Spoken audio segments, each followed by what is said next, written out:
जय हिंद। देखिए इस वीडियो में हम लोग समझते हैं कि यह जो हमारा न्यूट्रिशन था कि पोषण आखिरकार होता क्या है। देखिए इससे पहले कि जो कैटाबॉलिक और एनाबॉलिक के बारे में समझा ही दिए हैं कि उसके बारे में यह जो था लगभग वह कैटाबॉलिक और एनाबॉलिक कि उपचाय और अपचाय क्रिया जो थी वह लगभग समाप्त हो चुकी है। अब इस वीडियो में हम सब लोग समझेंगे कि न्यूट्रिशन के बारे में। देखिए न्यूट्रिशन जो होता है कि आखिरकार इसका आवश्यकता क्या है, कि इसका उपयोग कहाँ पर होता है या हमारे शरीर के लिए कि क्या क्यों ज़रूरी होता है। देखिए सबसे पहले कि किसी भी जीव द्वारा, मान लीजिए कोई भी जीव है, ये छोटा भी हो सकता है जीव, बड़ा भी हो सकता है। कि अमूमन देखा भी जाए तो फिर जितने भी सजीव होते हैं वह लगभग जीव उनमें होता ही है, और जो निर्जीव होते हैं कि उनमें जीव नहीं होता है। देखिए सभी जीवों में क्या है कि एक तरफ से भोजन या किसी न किसी पोषक तत्वों की आवश्यकता होती है। इस तरफ से हम सभी लोगों में क्या है कि भोजन, विटामिन्स कि दुनिया भर का पोषक तत्वों की आवश्यकता पड़ती है। इसके लिए कि मेडिकल से तरह तरह की दवाइयाँ वगैरह बनी बनी हुई होती हैं। तो फिर यह क्या है कि एक तरफ से न्यूट्रिशन होता है कि पोषक तत्व देता रहते हैं। यह क्या है कि इसी के कारण जो हमारे शरीर में है वह क्या है कि एक तरफ से इसकी न्यूट्रिशन की कह सकते हैं कि आवश्यकता क्यों पड़ती है हमारे शरीर के लिए। देखिए सबसे पहले आ जाता है कि एनर्जी फोर्स। देखिए यह एनर्जी फोर्स जो भी होता है वह क्या है कि एक तरफ से ऊर्जा स्रोत होता है। देखिए आप चाहे काम कीजिए या फिर ना ही कीजिए, तो फिर क्या है कि आपके शरीर में जितने भी कि मान लीजिए आपने भोजन किया, आपके शरीर को ऊर्जा मिल गई, तो फिर आप उस ऊर्जा में कि काम करेंगे तब भी ऊर्जा खर्च होगी आपकी, नहीं करेंगे तब भी खर्च होगी। क्यों? क्योंकि वह क्या है कि हमारे शरीर में एक तरह से लिमिटेड ऊर्जा जो है वह बन रही है। अगर हाँ आप लोग काम कर रहे हैं तो फिर कि सभी लोग खुश होंगे, कि घर वगैरह के जितने भी लोग होंगे, हाँ यह काम कर रहा है। अगर हम नहीं कर रहे हैं कि मान लीजिए मोबाइल ही देख रहे हैं, उसमें भी आप लोगों की क्या है कि अधिकतम से अधिकतम कि जितनी भी ऊर्जा होगी वह खर्च हो जाती है। फिर उसके बाद क्या है कि मन नहीं कहता है। तो फिर यह कौन सी था कि एक तरफ से एनर्जी फोर्स। देखिए यह एनर्जी फोर्स जो होता है कि एक तरफ से पोषण पर ही डिपेंड करता है। कि खान-पान अगर अच्छा रहेगा तो फिर ऊर्जा हमको अच्छी मिलेगी। अगर खान-पान में थोड़ा कि कमी हो जाता है तो फिर क्या है कि एनर्जी जो होती है वह बहुत ही कम हो जाती है। यह था कि और शारीरिक वृद्धि। देखिए शारीरिक वृद्धि में भी क्या है कि यह न्यूट्रिशन जो होता है कि पोषण जो होता है वह काफ़ी ज़्यादा कि अहम रोल निभाता रहता है। जिस तरह से कि किसी भी इंसान को बढ़ने के लिए क्या चाहिए कि उसको पोषण ही चाहिए होता है। तो फिर यह क्या था कि एक तरह से न्यूट्रिशन होता है, वह क्या करता था कि मनुष्य के शरीर में धीरे-धीरे कि उसको ग्रो करता था, कि उसमें ऊर्जा जैसे-जैसे बढ़ती थी उसका शरीर क्या था कि उसके शरीर में वृद्धि भी होने लगती थी। मान लीजिए कि वह मार-पीट कर या फिर उसको कहीं पर भी कि चोट वगैरह लग गई, तो फिर उसके लिए भी कि न्यूट्रिशन चाहिए, टूट-फूट कि हमारे शरीर में कहीं पर भी अगर टूट-फूट हुई है, तो फिर उसकी मरम्मत के भी लिए क्या चाहिए कि एक तरफ से न्यूट्रिशन चाहिए, पोषण चाहिए। और यह क्या है कि एक तरफ से रोग प्रतिरोधक क्षमता भी होनी चाहिए। जिस तरह से कि रोगों से लड़ने के लिए मान लीजिए कि हमारा यही जो हाथ है कि ये इसी अंगुली में अगर ज़रा से भी कट जाए तो फिर वहाँ से क्या होगा कि ब्लड निकलेगा। तो फिर कि उसके लिए सबसे पहले तो यह हो गया कि हमारे शरीर में कहीं पर टूट-फूट हुई, लेकिन उसमें क्या है कि हमारे वायु में कि हमारे वायुमंडल में काफ़ी ज़्यादा फंगस वगैरह कि वायु के साथ घूमते रहते हैं। तो फिर वह क्या है कि धीरे-धीरे आकर के उस पर चिपक जाएँगे। तो फिर क्या होगा कि यहाँ पर एलर्जी कर देते हैं कि यह जल्दी ठीक नहीं होगा। इसके लिए क्या चाहिए कि एक तरफ से एंटी एंटीबायोटिक चाहिए कि रोग प्रतिरोधक क्षमता चाहिए। इससे क्या यह भी कहाँ से मिलता है कि न्यूट्रिशन से। लगभग कि न्यूट्रिशन की आवश्यकता यही है। ये आप समझते हैं यह जो हमारा कि टाइप्स ऑफ न्यूट्रिशन कि पोषण जो होता है वह कितने प्रकार का होता है, कि उसी के बारे में अब समझेंगे। देखिए यह जो सबसे पहले पोषण होता है वह टोटल कि 2 प्रकार का होता है। कि एक हो जाएगा हमारा स्वपोषण, कि इसको आम बोलचाल की भाषा में कह सकते हैं कि स्वपोषी।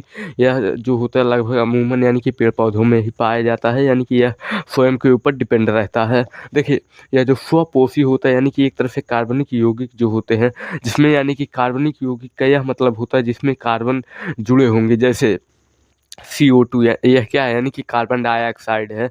इसमें क्या है यानी कि कार्बन जुड़े हुए हैं और जैसे यानी कि H2O यह क्या है यानी कि इसमें एक भी कार्बन नहीं जुड़ा हुआ है। तो फिर यह क्या सा हो गया यानी कि अकार्बनिक। H2O क्या है यानी कि कार्बन अगर यहाँ इसमें नहीं है तो फिर यह कौन सी अभिक्रिया होगी यानी कि H2O। इसमें यह सिर्फ और सिर्फ पानी होगा यानी कि इसमें एक भी कार्बन नहीं जुड़े होते हैं। यह क्या है यानी कि अकार्बनिक यौगिक और प्लस CO2 यानी कि यह जो कार्बन डाइऑक्साइड होता है यह क्या है यानी कि एक तरह से कार्बनिक यौगिक होता है यानी कि अकार्बनिक यौगिक और कार्बनिक यौगिक और प्लस पानी। पानी क्या है यानी कि H2O है। देखिए यानी कि इन्हीं सबको मिला करके बनता है यानी कि जो हमारा ग्लूकोज होता है यानी कि C6H12O6। देखिए सबसे पहले यानी कि 6CO2 यानी कि कार्बन डाइऑक्साइड हो जाएगा और यानी कि 6H2O यानी कि 6 गुना पानी हो जाएगा और प्लस में यानी कि यह जब यानी कि किसी पौधे में जब डाला जाएगा तब क्या होगा यानी कि जब सनलाइट यानी कि जब सूर्य का प्रकाश होगा और उस पर यानी कि जब क्लोरोफिल कहने मतलब क्लोरोफिल का यह जो कार्य होता है यह सिर्फ और सिर्फ पत्तियों को हरा बनाए रखता है। यह हो जाता है यानी कि सनलाइट और क्लोरोफिल की उपस्थिति में जब इसको यानी कि डाला जाएगा यानी कि 6H2O और प्लस यानी कि 6 कार्बन डाइऑक्साइड अमूमन यानी कि वायु से ही मिल जाएगा और यानी कि सिर्फ और सिर्फ हम लोग क्या डालते हैं यानी कि H2O पानी डालते हैं पेड़ पौधों में बस। वो उससे होगा क्या यानी कि जो पेड़ पौधे होंगे या पेड़ पौधों की पत्तियाँ जो होती हैं वह हरी होंगी यानी कि उस पर क्लोरोफिल अच्छे से होंगी यानी कि वह पत्तियों को क्या करे रहेंगी यानी कि हरा बनाए रखते हैं। और यह जो सनलाइट हो गई यानी कि जब सूर्य का प्रकाश पड़ेगा तब क्या होगा तब इसमें यानी कि रासायनिक प्रतिक्रिया होती है। इससे क्या होगा यानी कि C6H12O6 यह पेड़ पौधों के लिए यानी कि ग्लूकोज बनाता है। उससे क्या है यानी कि धीरे धीरे पेड़ पौधों का विकास होता रहता है और प्लस में यानी कि कार्बन डाइऑक्साइड को यानी कि अपने अंदर ले लेता है और यानी कि 6O2 यानी कि यहाँ पर जो हमारे यानी कि था यह 6H2O यानी कि उसमें से क्या है यानी कि 6O2 के यानी कि ऑक्सीजन को बाहर फेंक देता है यानी कि बाहर छोड़ देता है।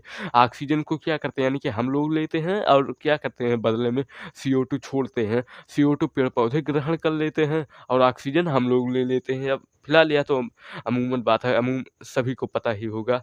देखिए क्लोरोफिल जो होता है क्या है यानी कि एक तरफ से पर्णहरित होता है यानी कि पर्णहरित क्या क्या मतलब होता है या पर्ण कहने मतलब पत्तियां जो होती हैं उसको क्या करता है यानी कि बनाए रखने में काफ़ी ज़्यादा मदद करता है। देखिए जब सूर्य का प्रकाश पड़ता है तभी यानी कि इसमें यह जो हमारा रासायनिक प्रतिक्रिया है यह तभी हो गया तभी यह क्या बनाएगी यानी कि हमारा C6H12O6 यानी कि तभी यह हमारा ग्लूकोज बनाता है।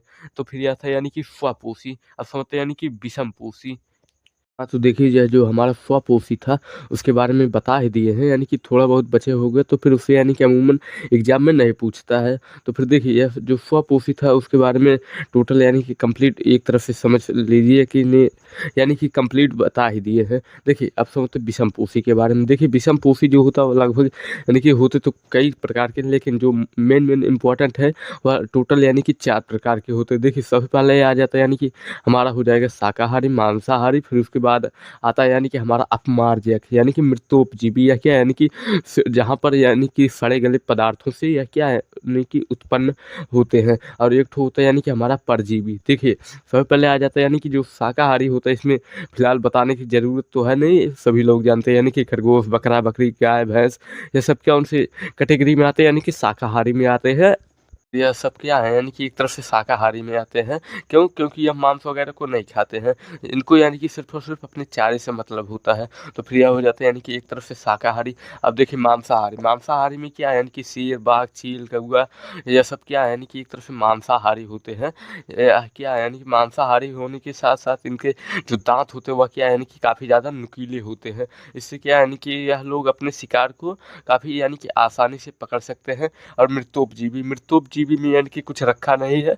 यानी कि मान लीजिए कोई भी बहुत पुराना यानी कि लकड़ी वगैरह है या फिर तख्ता वगैरह है जिसको यानी कि बाहर फेंक दिया गया है। पानी में वह भीगता है तो फिर सड़ जाएगा। सड़ने पर क्या होगा यानी कि वहाँ पर एक तरह से मशरूम यानी कि कवक उत्पन्न हो जाता है। देखिए वह कवक होता है, मशरूम जो होता है यानी कि उसका फार्मिंग होता है यानी कि उसका खेती होता है, उसका जो है अलग कैटेगरी होता है। यह क्या है यानी कि एक तरह से कवक वहाँ पर उत्पन्न हो जाता है। बहुत छोटे-छोटे होते हैं और यानी कि घूर वगैरह पर जहाँ पर लगता था वहाँ पर क्या है यानी कि काफ़ी बड़े-बड़े हो जाते हैं।